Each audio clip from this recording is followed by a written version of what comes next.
నేతన్నలకు రుణమాఫీ, బతుకమ్మ చీరల స్థానంలో ఎస్హెచ్జి మహిళలకు ఉచిత చీరల పథకం. సీఎం రేవంత్ రెడ్డి వెల్లడి. మంత్రి తుమ్మలతో కలిసి ఐఐహెచ్టి ప్రారంభం. సంస్థకు కొండా లక్ష్మణ్ బాపూజీ పేరు అట. ఏంటి ఐఐహెచ్టి అంటే మాట్లాడదాం. ఈ ప్రారంభోత్సవ కార్యక్రమంలో ముఖ్యమంత్రి రేవంత్ రెడ్డికి మగ్గం నమూనాను బహుకరిస్తున్న నేతన్నలు. చిత్రంలో జౌలీ శాఖ ముఖ్య కార్యదర్శి శైలజా రామయ్యర్, సిఎస్ శాంతికుమారి, ఎమ్మెల్యే మాజిద్ హుస్సేన్, మంత్రి తుమ్మల నాగేశ్వరరావు. సో ఈ రుణమాఫీ అన్నది నేతన్నలకు కూడా చేస్తారట. వాళ్ళవి కూడా లోన్లు ఉన్నాయి పాపం, బ్యాంకులలో కట్టకుండా ఆ రకంగా ఉన్నాయన్నాయి. ఇవి కొన్ని సంవత్సరాల తరబడి ఉన్నాయి, రెన్యువల్ కానీ కూడా చాలా లోన్లు ఉన్నాయి పాపం వాళ్ళవి. మరి వాటన్నింటినీ మాఫీ చేయాలి.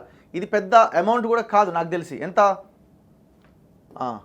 290 ఇవి బకాయిలేమో. ఇవి రాష్ట్రంలోని చేనేత కార్మికులకు 30 కోట్ల రుణాలు మాఫీ చేస్తామని ముఖ్యమంత్రి రేవంత్ రెడ్డి ప్రకటించారు. 30 కోట్లే ఉన్నాయా మొత్తం చేనేత కార్మికులు తీసుకున్న లోన్లు? బతుకమ్మ చీరల స్థానంలో 63 లక్షల మంది స్వయం సహాయక బృందాల మహిళలకు ఏటా 2 చొప్పున చేనేత చీరల పంపిణీ పథకాన్ని ప్రారంభిస్తామని, వీటి ఆర్డర్ను చేనేత సంఘాలకే ఇస్తామని చెప్పారు. సోమవారం హైదరాబాద్లోని లలిత కళా తోరణంలో జరిగిన కార్యక్రమంలో మంత్రి తుమ్మల నాగేశ్వరరావుతో కలిసి ముఖ్యమంత్రి Revanth Reddy Indian institute of handloom టెక్నాలజీని వర్చువల్గా ప్రారంభించారు. ఈ ఐఐహెచ్టికి కొండా లక్ష్మణ్ బాపూజీ పేరు పెడుతున్నట్టు సీఎం వెల్లడించారు. చేనేత సహకార సంఘాలకు త్వరలోనే ఎన్నికలు నిర్వహిస్తామన్నారు. ఎప్పుడు? తొందరగా పెట్టండి, ఎందుకంటే 12 సంవత్సరాలు అయిపోయింది ఆ చేనేత సహకార సంఘాలకు ఎలక్షన్స్ లేకుండా. పాలక వర్గమే లేదు అక్కడ. ఆ పాలక వర్గం లేదు, సంఘాలు నడుస్తలేవు, మొత్తం తాళాలు వేసి ఉన్నాయి. వాటి కనీసం ప్రభుత్వం విడుదల చేసే బడ్జెట్ ఏమీ ఉండదు, కుర్చీలు టేబుల్ తప్ప అందులో ఏమీ లేదు. అసలు నేత కార్మికుడు నేసిన తర్వాత, బట్ట నేసిన తర్వాత, చీర నేసిన తర్వాత వాళ్ళ సొసైటీలో పెట్టుకొని కొంత ఏదైనా లాభం పొందే ప్రయత్నం జరగాలి. ఇప్పుడు ఆ సొసైటీలు టెస్కోకి ఇవ్వాలి, టెస్కో ప్రజలకి బయట అమ్మాలి.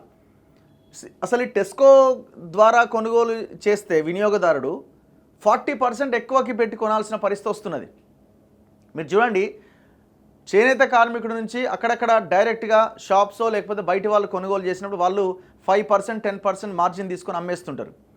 ఇప్పుడు ఈ సంఘాల ద్వారా టెస్కో కొని టెస్కో అమ్మకాలు జరపాలంటే దాదాపు 40% పెరుగుతున్నది. ఇంకెవరు కొంటారు అక్కడ? సో అప్పుడు ఏం చేయాలి? టెస్కో ఎందుకు రేటు అక్కడ ఎక్కువ ఉన్నది అని అంటే రీజన్ ఏంటి? వాళ్ళ స్టాఫ్ కావచ్చు, వాళ్ళ మెయింటెనెన్స్ కావచ్చు, ఇవన్నీ చాలా ఎక్కువగా ఉన్నాయి. సో అక్కడ ఉన్న ఉద్యోగుల జీతాలు కావచ్చు, ఇవన్నీ కూడా ప్రభుత్వం వాటిని చెల్లిస్తూ, ప్రభుత్వం వాటికి ప్రోత్సాహకాలు ఇస్తూ, ఆ రకంగా వినియోగదారుడికి నేత కార్మికుడి నుంచి డైరెక్ట్గా వినియోగదారుడికి తక్కువ రేటుకి ఆ క్లాత్ కానీ ఆ చీర కానీ వెళ్ళేలాగా ప్రయత్నం చేస్తే కొనుగోలు పెరుగుతాయి, లాభం జరుగుతుంది. సో ఈ ప్రయత్నం చేయకుండా మేము అది పెడతాం ఇది పెడతాం అంటే ఉపయోగం లేదు. ఫస్ట్ ఇమీడియట్గా ఆ చేనేత సహకార సంఘాలకు ఎలక్షన్స్ పెట్టండి. వాళ్ళ కాళ్ళ మీద వాళ్ళు నిలబడేలాగా మీరు ఏ కార్యక్రమాన్ని తీసుకోవాలో ఆ యూనియన్లతో, ఆ సంఘాలతో ఒక సమావేశాన్ని ఏర్పాటు చేయండి. చాలామంది ఎక్స్పర్ట్స్ ఉన్నారు ఇందులో కూడా. సో ఆ ఎక్స్పర్ట్స్తో ఒక సమావేశాన్ని ఏర్పాటు చేసి ఏం చేస్తే ఈ చేనేత కార్మికులను ఆదుకుంటాం, ఈ చేనేత కార్మికుల ఆకలి చావులు లేకుండా మనం ఆ సమాజాన్ని నిర్మించగలుగుతాం, దాని మీద ఫోకస్ చేయాలి. అల్టిమేట్గా వాళ్ళ పిల్లలకి ఎడ్యుకేషన్ లేకుండా పోతున్నది, హెల్త్ లేకుండా పోతున్నది, ఉపాధి లేకుండా పోతున్నది. వీటన్నిటి మీద ఫోకస్ చేయాలి. ఇండ్లు లేవు. అండ్ దాంతోపాటు చేయూతకు 290 కోట్ల బకాయిలు విడుదల చేసిరట. రైతన్న ఎంత ముఖ్యమో నేతన్న కూడా అంతే ముఖ్యం. వారి సమస్యల పరిష్కారానికి ఒక అన్నలా అండగా ఉంటా. నేత సోదరుల కళ్ళలో ఆనందం చూడాలనే 290 కోట్ల బకాయిలు విడుదల చేశాం. చేనేత కార్మికులకు 30 కోట్ల రుణాలున్నాయి. ఆ మేరకే ఉంటే వెంటనే జీవో ఇచ్చి వాటిని మాఫీ చేస్తాం. సహకార సంఘాల ఎన్నికల నిర్వహణకు కార్యాచరణ సిద్ధం చేయాలి అని ఆదేశిస్తున్నా. 12 ఏళ్ళు ఎలక్షన్స్ పెట్టలేదండి. ఎంత దుర్మార్గుడో చూడండి కేసీఆర్. 12 ఇయర్స్ ఆ సంఘాలకు ఎలక్షన్స్ లేవు. రాజకీయాలకు అతీతంగా ఆదుకుంటున్నాం. గత ప్రభుత్వ హయాంలో హంగు ఆర్భాటాలు, సినీతారల తళుకు బెరుకులు తప్ప నేతన్నల రాత మారలే. మేమేమంటున్నామంటే మీరు రుణమాఫీ 30 కోట్లు చేయడం ద్వారానో ఇంకో ద్వారానో నేతన్నల తలరాత మారదు. వాళ్ళ కాళ్ళ మీద వాళ్ళు నిలబడేలాగా వాళ్ళకి ఆ స్థాయిలో మీరు వాళ్ళ నిర్మాణం చేయగలిగితేనే వాళ్ళ కళ్ళలో ఆనందం చూడగలుగుతారు. ఎందుకంటే మీరు చూడండి, చాలామంది నేత కార్మికులు ఇండ్లల్లో తాళాలేసి ఇండ్లకు తాళాలు వేసుకొని వచ్చి హైదరాబాద్లో బట్టల షాపులలో అక్కడ ఇక్కడ పనిచేస్తున్నారు. చాలామంది ఉన్నారు అట్లా.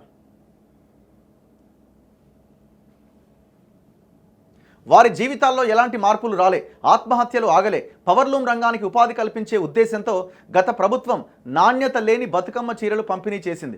బకాయిలు చెల్లించకుండా ఆలస్యం చేసింది. కానీ మేం ఆ చీరల బకాయిలు చెల్లించి రాజకీయాలకు అతీతంగా సిరిసిల్ల కార్మికులను ఆదుకున్నాం. ఆ పథకం వద్దు అని అధికారులకు స్పష్టం చేశా. రాష్ట్రంలో 63 లక్షల మంది స్వయం సహాయక సంఘాల సభ్యులు ఉన్నారు. ఏడాదికి ఒక్కో సభ్యురాలికి 2 చీరల చొప్పున పంపిణీ చేయాలని ప్రభుత్వం నిర్ణయించింది. మంచి డిజైన్ క్వాలిటీతో ముందుకు రావాలని అధికారులకు ఆదేశాలు ఇచ్చాం. ఏడాదికి దాదాపు 1,30,00,000 చీరల ఆర్డర్లను నేతన్నలకు ఇవ్వబోతున్నాం. కొడంగల్ నియోజకవర్గంలోని నేతన్నలతో నాకు మంచి సంబంధాలున్నాయి.